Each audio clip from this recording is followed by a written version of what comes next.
Bismillahirrahmanirrahim. Assalamualaikum warahmatullahi wabarakatuh. Selamat datang kembali di Praktikum SISOS tahun 2020.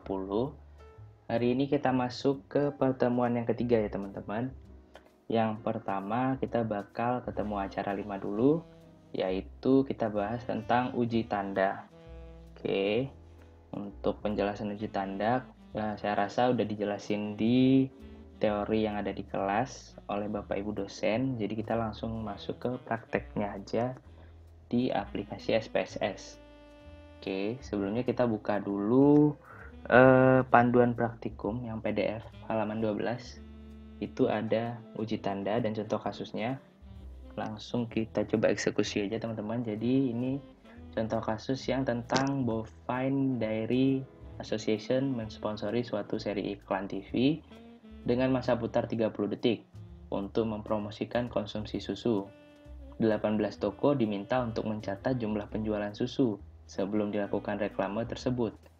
Setelah reklame tersebut ditayangkan TV, ke-18 toko tadi diminta melaporkan penjualan mereka dalam 1 minggu setelah penyiaran iklan dilakukan.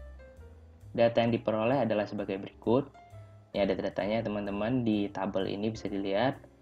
Terus ujilah dengan menggunakan SPSS, apakah hipotesis 0 yang mengatakan tidak ada perbedaan penjualan antara sebelum reklame dengan sesudah reklame. Gunakan alfa 1% atau 0,01. Kemudian susunlah hasilnya mulai dari hipotesis sampai dengan rekomendasi atau kesimpulan. Oke, langsung kita masuk ke aplikasi SPSS ya teman-teman. Oke. Dibuka dulu teman-teman aplikasi SPSS-nya. Ini kita mulai dari kosongan dulu ya. Jadi di tabel ini ada nama toko, nama toko. Ingat ya, tidak boleh dispasi.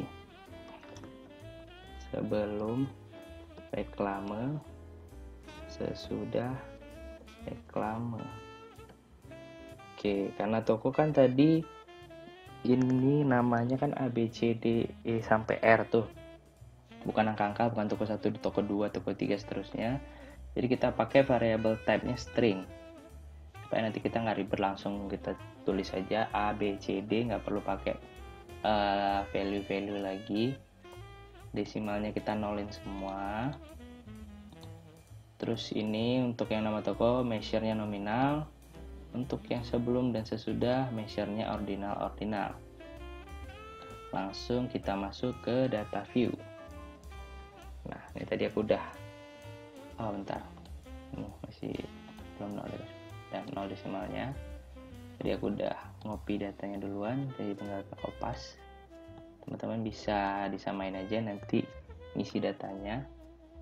Langsung kita masuk ke analyze. Kita masuk ke non-parametric test, legacy dialog, to relate sample. Nah, ini tempatnya masih sama kayak yang Wilcoxon sama McNamara kemarin. Ini kita masukin dua-duanya sebelum dan sesudah. Terus kita centang yang sign. Sign itu kan artinya kalau bahasa Indonesia itu tanda.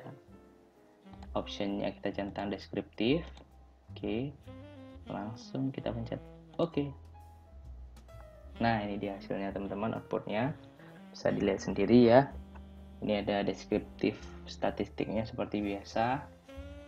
Terus ini ada tabel uji tandanya. Nah, di sini bisa kita lihat yang perubahannya negatif itu ada 4, yaitu yang sesudah reklamenya itu lebih kecil atau dia menurun dari dari sebelum reklame. Kemudian positifnya ada 13, itu yang dia meningkat. Jadi sebelumnya lebih kecil daripada sesudahnya itu lebih besar daripada yang sebelum. Kemudian ada yang tidak ada perubahan, itu ties, ada 1. Oke. Di sini ada hasil tes statistiknya, yaitu sig-nya tuh 0,049. Langsung kita masuk ke interpretasi. Oke, ini dia interpretasinya ya. Tadi hipotesisnya kan di situ HO-nya atau H0-nya tidak ada perbedaan penjualan antara sebelum reklame dengan sesudah reklame. Kemudian HA-nya berarti ada perbedaan penjualan antara sebelum reklame dengan sesudah reklame. Kemudian alfanya tadi 1% atau 0,01. Kriteria ujinya seperti biasa, apabila asimsiknya kurang dari alfa, maka H0-nya ditolak, H-nya yang diterima. Apabila asimsiknya lebih besar daripada alfa, H0-nya yang diterima, HA-nya yang ditolak. Kemudian hasilnya, berdasarkan tabel tes statistik tadi, kita udah lihat hasilnya, sig-nya itu ada 0,049. Jadi, kesimpulannya berdasarkan kriteria pengujian, karena asimsiknya 0,049 lebih besar daripada alfa, atau alfanya 0,01, maka HA ditolak atau H0-nya diterima. Yang berarti bahwa tidak ada perbedaan penjualan antara sebelum reklame dengan sesudah reklame. Oke, begitu ya teman-teman untuk yang uji tanda. Next, kita bakal lanjut ke uji Mann-Whitney.